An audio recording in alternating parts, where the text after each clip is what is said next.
आज आम शुणा गोटे सुंदर गप एकता ही बल मिलिमिशिक चलिले केमिति आनंद मिले शक्ति सृष्टि हुए से विषय आज कहबी। थरे जड़े धनी लोक थिले गाँव जमीदार अजस्र संपत्ति थिला तांकर चारि पुଅ थिले से माने मिलिमिशिक चलु नथिले तांको भितर कलिगोल करुथिले जमी बाड़ी भाग बंटा पाई सब बेले बापा को कहूथिले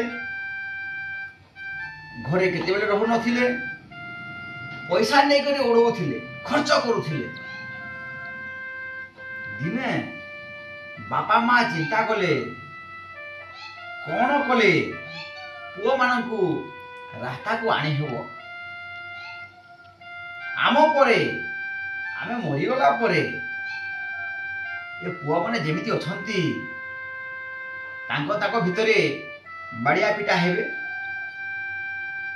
एवं कोर्ट कचेरी जाई करी सबु पैसा खर्च कर देबे धन संपत्ति सब चली जीवो दांडर भिकारी हे जीवे कौन करिबा। बापा मां को मोर चिंता पशिला तापरे दिने बापा विचार कले नहीं काली मानंकु भल शिक्षा टे देबी। आर दिन बापा पुओ मानकु डाकिले किंतु पुओ माने एकाठी बसिले नहीं। बापा केते बुझा सुझा कला परे पुओ माने गोटे जगह बसिले आ कहिले ठीक अछि मु तुमको आज मोर संपत्ति भाग बंटा कर देबी। यार पुओ माने बहुत खुशी हेले हो जाऊ आज धन संपत्ति मिल जीवो तापर कोन हला खाली तुमको केतुनी परीक्षा करेबी। या पर कोन कर हला बड़ पुओ को कहले बापा जे आज कुकुर जो सोईछि टेकाटिए धरिक ता पाखु जा। बड़ पुओ टेकाटिए धरी करी कुकुर पाखु गला जेते कुकुर पाखु गला कुकुर भो भो कर दौड़ी दौड़ी पलई गला। सान पुओ को कहले तू मध्य टेकाटिए धरी करी से चढ़ई पाखु जा मारी दे। जेते बेले लोकटी पिलाटी गला टेका मारी देला चढ़ई फुर करी गछरु उड़ी गला। आउ जण पुओ को कहले तू जा ठेंगा धरी करी आ से बलद अछि ताको गोड़े ने। आ गोटे पुओ ठेंगा धरी करी जेते बेले दौड़िला बलद भाबिला मते मारिबो या पर कोन करछि पळेला बलद। आ जण पुओ रहिले आ जण पुओ जे रहिले से कोन कला गोटे ताको कहले बाप देले तो ठेंगाटे धर आ सेपटे दौड़ दौड़ी जा। जिते बेले ठेंगा धरी दौड़िला सेते बेले सामना रे जड़े पिला थिला से देखिला काले मते पिटिबो से पिलाटी मते दौड़ी दौड़ी पळेला। एबर पुणे चारि पुओ फेरी आसिले कहले बापा एटा कोन हम पाए थटा तमसा करूछो मजा करूछो कि कोन परीक्षा कलो।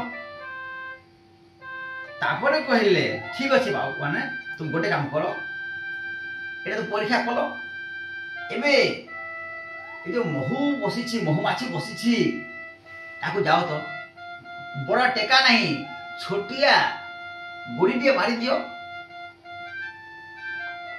या परे बापा कौन कले चारि पुओ चारोटी चदर देले आ कहले तुम टेका मारिला परे ढाकी हेक तले सोई जीवो। एई समय गोटे पुओ कौन करछि महू फेणा रे टेकाटिए मारी देला। टेकाटी देले मारी देला महू माछी सब दौड़ी आसिले कामुड़िया पाई। एई समय रे पुओ माने कौन कले चादर घोड़े हे गले तले सोई गले। महू माछी माने आसिले बुलिले बुलिले पुणी पळे। बापा कहले अरे पुओ माने उठ ମହୁମାଛି ମାନେ ଗଲେଣି। ଉଠ। ଉଠିଲେ ତାପରେ କହିଲେ ହଉ ଏବେ ତ ସରିଗଲା, ତାହେଲେ ଆମର ଜମି ବାଡ଼ି ଭାଗବଣ୍ଟା କରିବା।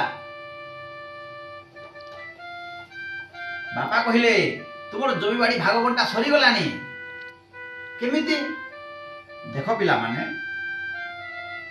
ଯେତେବେଳେ ଟେକାଟିଏ ଧରିଲ କୁକୁରଟି ପଳେଇ ଗଲା, ଆଉ ଗୋଟେ ଟେକା ମାରିବାରୁ ଚଢ଼େଇଟିଏ ପଳେଇ ଗଲା, ଠେଙ୍ଗାଟି ଧରିକି ଯିବାରୁ ବଳଦ ପଳେଇ ଗଲା, ବାଡ଼ି ଧରିକି ଯିବାରୁ ଗୋଟେ ପିଲା ଥିଲା ସେ ପଳେଇ ଗଲା।